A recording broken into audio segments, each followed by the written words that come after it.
হঠাৎ করে এই অসুস্থ কিভাবে কি হয়েছিল একটু বিষয়টা একটু যদি বলতে আমাদের। মাথা যন্ত্রণার সমস্যাটা আগের থেকেই, তারপরে বাম চোখে ওই লাইট রিফ্লেকশন কম আর কি, ওই একটা সমস্যা ধরা পড়ে। তো পরপর 2 দিন রাত্রিবেলা জেগে স্ক্রিপ্ট লেখার কারণে, আর তৃতীয় দিন হয়েছে কি, হঠাৎ করে আমাদের গাড়িটা একটা পার্কিংয়ে রাখা ছিল। আচ্ছা আচ্ছা হাইওয়ে পাশে আর কি, আচ্ছা বাইরে। আচ্ছা তো কেউ হয়তো গাড়ির দরজা খোলার চেষ্টা করেছে, গাড়িটা লক হয়ে গেছে। ইউটিউবে টিউটোরিয়াল দেখেও বা কোনোভাবে গাড়ির লক খুলতে পারি না। আচ্ছা। ওই গাড়ির লক খোলার সিস্টেম দেওয়া নেই, প্রশাসনিক ডিপার্টমেন্টে ছিল এই গাড়ি, এই কারণে হয়তো। তোমার বর্তমান জায়গায় গাড়িটা যেটা ব্যবহার করতেছো, জি, গাড়িটার নাম যেন কি? Mitsubishi Lancer x special edition. আচ্ছা আচ্ছা। তোমার গাড়িটা আমি অধিকাংশ সময় দেখছি আমাদের রিজাউল ভাই ইনি ড্রাইভ করে। জি। আর যখন রিজাউল ভাই শুটিংয়ে বিজি থাকেন সেই সময় তুমি ড্রাইভ করো? না, আমি ড্রাইভ করি কি, আমার হচ্ছে যে ঝিনাইদহ ওই অতটুকুই, তার বাইরে ড্রাইভ করার অনুমতি আম্মা দেয় না আর কি। আচ্ছা ভাই ড্রাইভ করলে সে আস্থা পায়, এই জন্য সে আচ্ছা, ড্রাইভ আচ্ছা। করে বেশি। আচ্ছা তো তারপর রাত্রিবেলা একটা প্যানিক অ্যাটাক হয় আর কি, হঠাৎ করে। আচ্ছা। তো অস্থির একটা ভাব, মাথা চুল টুল ছিঁড়ে ফেলি, ফোন টোন আছাড় দিয়ে দেওয়াল টেওয়ালে, মানে যেরকম হয় মাথা। তুমি নিজে? হ্যাঁ, আমার হাত মাত কেটে, কয়দিন আগের অবস্থা এটা? হাত মাত কেটে অবস্থা খারাপ। এই যে কয়দিন আপলোড 20 দিন টিন হয়েছে হয়তো। গত 20 দিন আগের ঘটনা জি, বলছো জি, তুমি? আচ্ছা আচ্ছা তারপরে মোটামুটি সেন্সলেস মতো হয়ে গেছি। আচ্ছা পরে ডাক্তারের কাছে যাওয়া হলো, চিকিৎসায় ধরা পড়লো যে মেমোরির স্পেস লস্টিং এই জাতীয় একটা সমস্যা, যে মানুষের মেমোরিতে যেই যে যে স্পেস থাকে তার অনেকাংশ স্পেস মাথার থেকে হারিয়ে গেছে দীর্ঘদিনে। ওই অনিয়মিতভাবে ক্যামেরার ফ্ল্যাশ লাগে, চোখে অনেক ছবি তোলা হয়, আচ্ছা মোবাইল চালানো হয় অনেক সময়। আমাকে প্রায় 6-7 মাস আগেই ডাক্তার চশমা সাজেস্ট করেছিল। আচ্ছা তো চশমা, সাদা চশমা পরলে কিরকম যেন নিজের কাছে শিক্ষিত লাগে। তো আচ্ছা। মানে খুব একটা বিরক্তি ফিল হয়। মানে অনেক আগের থেকে কালো চশমা পরে বেড়ানোর একটা অভ্যাস, আর সানগ্লাস এলাকায় পরে বেড়ানোটা খুব একটা টাফ ডিফিকাল্ট ব্যাপার আমি মনে করি। আচ্ছা যে এলাকায় সবসময় সানগ্লাস পরে বেড়ানোর ব্যাপারটা একটু ডিফিকাল্টি, মানে মুরব্বীরা ভালো চোখে দেখে না, আচ্ছা গুন্ডা মাস্তানরা বিভিন্ন তকমা দিয়ে দেয়। তারপরে দীর্ঘদিনে অভ্যাস হয়ে গেছে, অ্যাডজাস্ট করে নিয়েছি। আচ্ছা ওই জন্য সাদা চশমাটা পড়া হয়নি। আচ্ছা, বিভিন্ন নিজের অনিয়ম আর মাথা খাটিয়ে যে স্ক্রিপ্ট লেখালেখি, অনেক আচ্ছা শুটিং স্পটেও অনেক কথা বলা লাগে, শুভাকাঙ্ক্ষীরা অনেকে আসে, প্রতিদিনই অনেক ছবি তোলা লাগে, ফোনের ফ্ল্যাশটা লাগে নিয়মিতভাবে। তো এই সমস্ত কারণেই ডাক্তার আসলে বেশি দায়ী করেছে। আর মূল দায়ী করেছে আমার নিজেকে, যে নিজের প্রতি যত্নবান হওয়া উচিত। নিজে না থাকলে এসব কোনো কিছুই থাকবে না, কোনো ঐতিহ্যও থাকবে না। তারপর থেকে আর কি চিকিৎসা নিচ্ছি। তবে মাঝে মধ্যে তারপরেও যেরকম গত রাতে লাস্ট ফিনিশিং আমার 2 হাতে 2টা ইঞ্জেকশন মেরে তারপরে ঘুম পাড়িয়ে দেওয়া হয়েছে। আমি ঘুমাইছি, আপনি অনেকবার ফোন দিয়েছিলেন, আমি টের পাইনি। তো ঘুম থেকে উঠে যে আপনার শরণাপন্ন হলাম। আচ্ছা আচ্ছা। ফয়সাল, একটা পার্সোনাল প্রশ্ন করব, যে তুমি রাজনীতির দলের সাথে জড়িত ছিলে কোনোভাবে? যে সরকার পরিবর্তন হওয়ার পরে কোনো সমস্যা ফেস করছিলে তুমি কিংবা তোমার পরিবার? আমার হচ্ছে যে পলিটিক্যাল ফ্যামিলি, আচ্ছা তো সেই হিসেবে ফেস করাটা আসলে স্বাভাবিক। তবে আমি কোনো রকম ওরকম ওই ধরনের সমস্যা আসলে সত্যি বলতে ফেস করিনি। টুকটাক হালকা পাতলা সমস্যা হওয়ার চিন্তা ভাবনা বা করার চিন্তা ভাবনা যারা করেছে তারা আসলে ব্যক্তিগত হিংসার থেকে। আর আমার যারা দর্শক আছে, শুভাকাঙ্ক্ষী আছে, তারা দীর্ঘদিন ধরে দেখেছে যে কোনো দলীয় সুযোগ সুবিধা আমি গ্রহণ করিনি, বা কোনো একক রাজনৈতিক দল বেছে নেওয়া আমার পক্ষে সম্ভব নয়। এই জন্যে যে আমার যারা শুভাকাঙ্ক্ষী আছে তার ভিতরে ফিল্টার করা নেই, এটা দেখে কোন দল করে। সব দলের মানুষই মোটামুটি বেশ একটা ভালোবাসার চোখে দেখে, এটা আমার কাছে খুব ভালো লাগে। তো আমি যখন একটা নির্দিষ্ট রাজনৈতিক দলের সাপোর্টে চলে যাব, তখন তার বিরোধী দলের যারা আমার শুভাকাঙ্ক্ষী আছে তারা আমাকে ত্যাগ না করলেও তারা কষ্ট পাবে। আমি তাদেরকে কষ্ট কখনোই দিতে চাই না, কারণ যত কষ্টই হোক আমি তাদের বিনোদন দেওয়ার চেষ্টা করি। একজন বিনোদন জগতের মানুষ কখনো তার দর্শকের কষ্টের কারণ হোক, এটা আমি নিজেই ব্যক্তিগতভাবে চাইবো না। সুতরাং আমি রাজনৈতিক কোনো দলের সাথে ওতপ্রোতভাবে বা কোনোভাবেই জড়িত না। আমার পরিবার জড়িত, কথা সত্যি। ফয়সাল, আমার একটা প্রশ্ন আছে, যে বিভিন্ন সংবাদ মিডিয়ায় যে তাদের ভিউ পাওয়ার উদ্দেশ্য হোক কিংবা ভাইরাল পাওয়ার উদ্দেশ্য হোক তোমার নিয়ে বাজে মন্তব্য করার অনেক পরিকল্পনা করে, আর মাঝে মাঝে করেও ফেলে। এইসব সাংবাদিক নিয়ে আসলে তুমি কি বলতে চাও, যারা তোমাকে নিয়ে জাস্ট তাদের নিজের জন্য, তাদের নিজের স্বার্থের জন্য তোমাকে নিয়ে বিভিন্ন সমালোচনাপূর্ণ একটা মানে নিউজ ছড়ানোর জন্য অল টাইম ব্যস্ত থাকে? এইগুলো নিয়ে আসলে তুমি কি, তোমার মতামত কি? আমি মনে করি যে যদি তাদের কথার ভিতরে এরকম কোন একটা ইস্যু থাকে বা এরকম কোন দোষ আমার তারা ধরে থাকে, যেটা আচ্ছা যাই হোক, এক মিনিট ফয়সাল, এই যে আমি যেটা বললাম এইটা তুমি কি জানো এই বিষয়টা কি? তুমি আসলে তুমি না, এটা জানা অবশ্যই স্বাভাবিক। যদি আমি বলি জানি না, তাহলে আমি এখানে একটা মিথ্যে বললাম, দরকার নেই। আমি অবশ্যই জানি, তার কারণ ওনাকে মেনশন দেয়। আর আমি সারাদিন মোবাইল হাতে করে রাখি, আমি কি করি আসলে।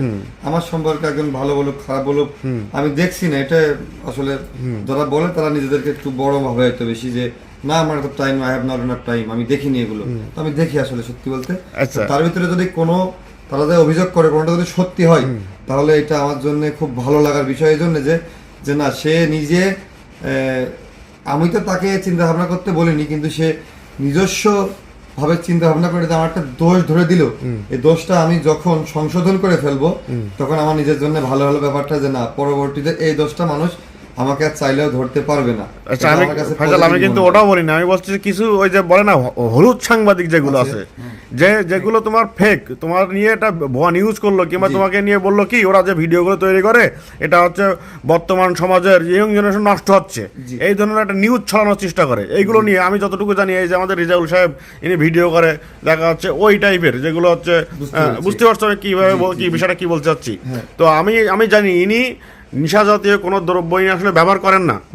উনি শুধুমাত্র ইয়ং জেনারেশন সিগারেট খায়, যেটা অনেকে খায়। এর বাইরে আমি ওনাকে কোনো কিছু দেখি নাই, কারণ তোমাদের সাথে আমার অনেক লং টাইম যাওয়ার জড়িত এবং তোমাদের ভিতরে খবর আমি নিজে জানি। তো সুতরাং আমি এইটা বলতে চাচ্ছি যে মানুষের এই মন্তব্য, এটার কারণ কি? মন্তব্যের কারণটা কি, যখন আপনার আমার মনে হয় প্রতিহিংসার থেকেই শুরু হয়। কারণ যখন আমি তাদেরকে যদি প্রশ্ন করি, তাহলে আমাকে একটা প্রমাণ দাও, বা একটা প্রমাণ দাও, বা আমার যে কোনো একটা সঙ্গীকে তার পরিচয় গোপন রেখে তার থেকে এর সত্যতা যাচাই করো, বা প্রমাণ দাও যে অমুক বলেছে অমুকের সাথে আমি এরকম ধরনের কিছু বা করি। তারা কি বলে যে আমরা আসলে যুব সমাজকে এই ধরনের কাজে উৎসাহিত করি।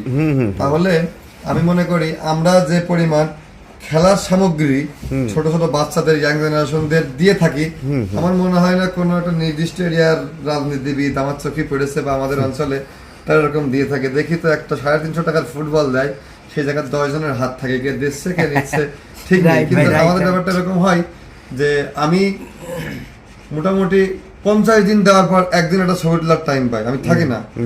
ফোন আসে যে অমুক অমুকরা আসছে, বেশিরভাগ ভাই ফোন দেয়, অমুক কিছু বাচ্চারা এসেছে, তো কি করব। তা আমি বলি কি চাই ওরা, তো ওরা এই বিষয় খেলাধুলা করবে, মাঠ আছে, হ্যাঁ মাঠ আছে, তাহলে ওদের খেলার সামগ্রী আমাদের স্টকে কি কি আছে, যদি ফুটবল লাগে ফুটবল দিয়ে দেন, ব্যাট বা স্টাম্প লাগে এগুলো দিয়ে দেন। আর যদি ওদের জার্সি লাগে, তাহলে ওদের যদি একটা টিম থাকে, একটা টিম মানে বিরাট ব্যাপার, যদি একটা টিম ওয়ার্ক করবে, যখন ওরা জার্সিতে ওদের নাম লেখা, নাম্বার দেওয়া, তখন ওদের কিন্তু একটা অনুপ্রেরণা বাড়তি আসবে। তখন বলে ওদের থেকে 1 সপ্তাহ টাইম নেন, আমি জার্সিটা বলে দিচ্ছি, বানিয়ে দিলে ওদের ক্লাবের বা টিমের নাম দিয়ে, তখন ওটা ওদের ঠিকানায় আমরা পৌঁছে দেবো। আমাদের এই বিষয়ে আমাদের খেলাঘর আছে বা বিশেষ কিছু খেলাঘর আছে, তারা হেল্পও করে। আচ্ছা, তো তাহলে আমার এগুলো করার কোনো প্রয়োজন ছিল না। আমি হচ্ছে যে এই ইনভেস্টগুলো ওই সাইডেই করতাম। তো আমি মনে করি তখন আপনি এই কথাটা বিশ্বাস করবেন যখন তারা একটা উপযুক্ত প্রমাণ নিয়ে চলে আসবে। এখন প্রমাণ বানানো সহজ, আমি তাদেরকে বলবো আপনারা একটু মেধা খাটিয়ে প্রয়োজনে এআই দিয়ে কোনো একটা প্রমাণ ডকুমেন্ট তৈরি করে নেন। তো বিষয়টা ফয়সাল আমি বলি, তোমার লাইফের এই যে কন্টেন্ট ক্রিয়েটার স্টার্টিং পয়েন্টে এই বিষয়গুলো আমি মনে করি বেশি হ্যারাসমেন্ট হইতে। এখন তোমাদের দেশ এবং দেশের বাইরে অনেক অডিয়েন্স তোমাদের চেনে যে তোমরা আসলে কী টাইপের ভিডিও বানাও, এবং সেটা তারা ভালো মাইন্ডে নিয়ে নেয় যে ভিডিওটা দেখি। আর যারা পাবলিকের ভিডিওগুলো দেখি, আসলে ভিডিওগুলো তারা বর্তমান সময়ে দেখা ফেমাস হয়েছে, দেশ এবং দেশের অডিয়েন্স তোমাদের আছে, হ্যাঁ নির্দিষ্ট কিছু অডিয়েন্স আছে।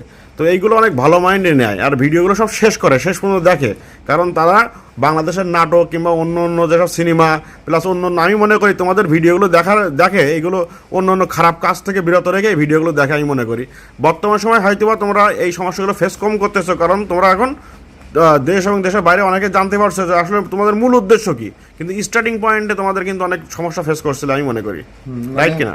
মানে ব্যাপারটা কোত্থেকে উঠে আসে, আমি বিশেষ করে রমজান মাসটা আমরা সম্পূর্ণভাবে আমাদের ধর্মীয় অনুশাসন মেনে চলার চেষ্টা করি।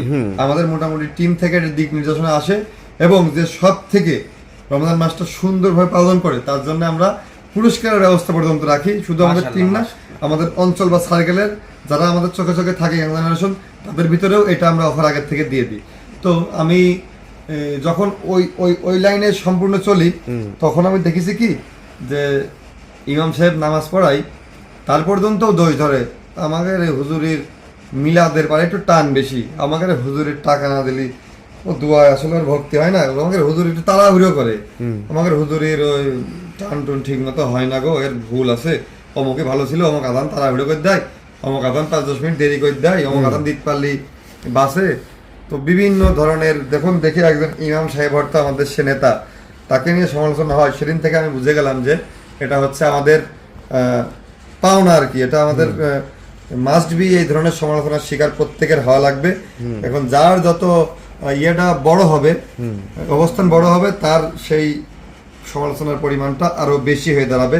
কিন্তু আপনার হলুদ সাংবাদিকদের উদ্দেশ্যে আমি আমার স্বল্প জ্ঞান থেকে এতটুকু বলতে চাই, দেশের বাইরে আগে একটা দুইটা বলে নিজের কাছে ভালো লাগতো, এখন বলবো যে অজস্র অগণিত কারখানায় যেখানে আমার সম্মানীয় প্রবাসী ভাইয়েরা কর্মরত আছে, যারা রেমিটেন্স পাঠায়, আর ওই রেমিটেন্সের টাকায় এই দেশ চলে। ভাবেন 1 মাস যদি রেমিটেন্স আসা বন্ধ হয়, দেশের অবস্থা কি হবে? দেশ অনেক কে চালাবে? অনেক ক্ষতি হবে। কে চালাবে? দেশের বিশ্বের সব থেকে বড় কোটিপতিকে দায়িত্ব দেন তো 1 মাস রেমিটেন্স চালাতে পারবে না। রেমিটেন্স যোদ্ধারা যেখানে কর্মরত আছে আমার সম্মানীয় প্রবাসী ভাইয়েরা, তাদের ওই কারখানায় তাদের যখন লাঞ্চ টাইম ব্রেক টাইম চলে, এই আদায় রিপাবলিকের ভিডিও চলে, সব ভিডিও চলে না, আদায় রিপাবলিকের ভিডিও চলে। তো এই সম্মান আর কি চাই লাইফে? আমার আর কিছু দরকার নেই। আমার কাছে এটা সম্মান, এটা আমার কাছে গর্বের বিষয়। আমি এই গর্ব করে মানুষের কাছে বেরিয়ে নিজেকে বড় করতে চাই না। আমার তারা যে ওইখানে এই ভিডিও সিলেকশন করেছে, তারা এই কঠোর পরিশ্রমের বাইরে নিরিবিলি সময়ে এই আদায় রিপাবলিকের ভিডিও দেখছে, তখন আমার আর কিছু চাওয়ার থাকে না, দরকার নেই। আসলে এখানে একটা বিষয় আছে, শুধু যে মাদক নিয়ে এই যে ভিডিও তা নয়, আমি দেখছি sad mood video. Young generation বর্তমান যারা আনম্যাচিউর্ড, অনেক মেয়ের সাথে প্রেমে জড়িয়ে যায়, সেক্ষেত্রে আমি দেখছি তোমার অনেক ভিডিও যে ডায়লগগুলো আছে, যে কিভাবে একটা মেয়েকে শুধু মেয়ের উপরে প্রেমে জড়ায়ে লাইফ শেষ করো না, তো তোমার অনেক দামি ডায়লগ আছে। এইগুলো আসলে এই যে মাইন্ড সেটআপটা আসলে কিভাবে করা, তুমি আসলে কি এখানে তোমার মতামত কি? আমি আসলে মোটামুটি আমার পেজে অনেক মেসেজ আসে, আর বাস্তবে অনেকে আসে। তো আসার পরে আমি অজস্র মানুষের মন ভাঙার গল্প এ যাবৎ শুনেছি। তো প্রত্যেকের মন ভাঙার গল্পটাই শুরু থেকে শেষ আমি খুব মনোযোগ দিয়ে শুনি। শোনার পরে আমি মূল ফ্যাক্টর যে সমস্যাটা সেটা নোট করে রাখি। আর বেশিরভাগ সমস্যা আসলে মিউচুয়াল, যে পরিবারের অজুহাত দেওয়া হোক, মানুষ আসলে স্বার্থের কাঙাল এই ব্যাপারটা হোক, বা মানুষ পরিস্থিতির শিকার, এই কিছু কিছু বিষয় আসলে বেশি কমন পাওয়া যায়। তো এখান থেকে আমি চেষ্টা করি যে সমস্যাটা খুঁজে বের করার, আর এই সমস্যার সমাধানটা আমি তো কষ্ট ধরেন পেয়ে গেলাম, রেজাউল ভাই ধরেন কষ্ট পেয়ে গেল, কিন্তু আপনি এখনো পাননি। তবে আপনি অবশ্যই ভবিষ্যতে এরকম সম্ভাবনা আপনার আছে, যদি আমার কথার মাধ্যমে আপনি একটু অনুধাবন করতে পারেন যে ভবিষ্যতে আমি যদি এই মাইন্ডে চলি তাহলে আমার এই ধরনের সমস্যায় পড়তে হবে। আর সে এরকম ভাবতে পারে যে আমার সাথে এরকমটা হচ্ছে, তাহলে হয়তো ভবিষ্যতে এরকমটা হতে পারে। সেজন্য নিজের থেকে হিসেব রাখে যে না, যাকে যতই বিশ্বাস করে ইনি পরিবারের অজুহাত দিতে পারে, ইনি তোমার থেকে বেটার অপশন পেলে ছেড়ে যেতে পারে, ইনি পরিস্থিতির শিকার হয়েও তোমাকে ছেড়ে যেতে পারে। তো তুমি যদি ভাবো যে তোমাকে ছাড়া বাঁচবো না, কাউকে এরকমটা বানিয়ে নাও, তাহলে স্বয়ং সৃষ্টিকর্তাও অখুশি হয়ে যাবে যে তুমি ওকে ছাড়া কেন বাঁচবো না। তুমি যেটা ছাড়া বাঁচবো না সেটা হচ্ছে অক্সিজেন, সেটা হচ্ছে পানি, সেটা হচ্ছে খাবার, যেগুলো আমি তোমাকে নিয়ামত হিসেবে দুনিয়াতে বিনামূল্যে দিয়ে দিলাম বলতে গেলে। তো তখন সৃষ্টিকর্তাও কিন্তু অসন্তুষ্ট হয়ে যায়। আমি এগুলো বোঝানোর চেষ্টা করি যে তুমি মানুষ, তোমার বেঁচে থাকার জন্য যা যা প্রয়োজন তোমাকে যে সৃষ্টি করেছে সে দিয়ে দিয়েছে, সুতরাং তুমি এর বাইরে কোনো কিছুকে অপরিহার্য বানিও না, যে যেটা ছাড়া তুমি বাঁচবা না। আর তারপরে বোঝানোর চেষ্টা করি যে নিজের সব থেকে আপন সব পরিস্থিতিতে পরিবার, তবে যখন পুরুষ তুমি বেকার, তোমার শেষ হবে না শেখার। পরিবার, পরিস্থিতি কিংবা প্রিয়জন যারাই আছে সবাই, কেউই তোমার আর এতটা আপন তখন আর থাকবে না। ফেসাল, আমি বলি ইয়ং জেনারেশনের বর্তমান যে এইভাবে যে নষ্ট হয়ে যাচ্ছে, এই নিয়ে যে সম্পর্ক করে কিংবা অন্য অন্যভাবে নষ্ট হয়ে যাচ্ছে, দুইটা তোমার ভাইরাল ডায়লগ আমরা শুনতে চাই এবং অডিয়েন্স শুনতে চাই। তাহলে আপনি বলেন তো ভাই, কোন ডায়লগটা বলা যায়? ভাই বিরহ নিয়ে কিছু একটা বলেন, যেটা আসলে অনেক বলেছি, মানে তোমার একটা লং ডায়লগ, সব থেকে যেটা কমন। হ্যাঁ, যেটা বেশি আপনার বেশি ভাইরাল ছিল, এরকম কিছু একটা বলেন। তাহলে চেষ্টা করি, মাঝপথে যদি বেড়ে যায় তাহলে খেলো বাদ দেন। বলি, হ্যাঁ ওকে ওকে ভাই। ওকে।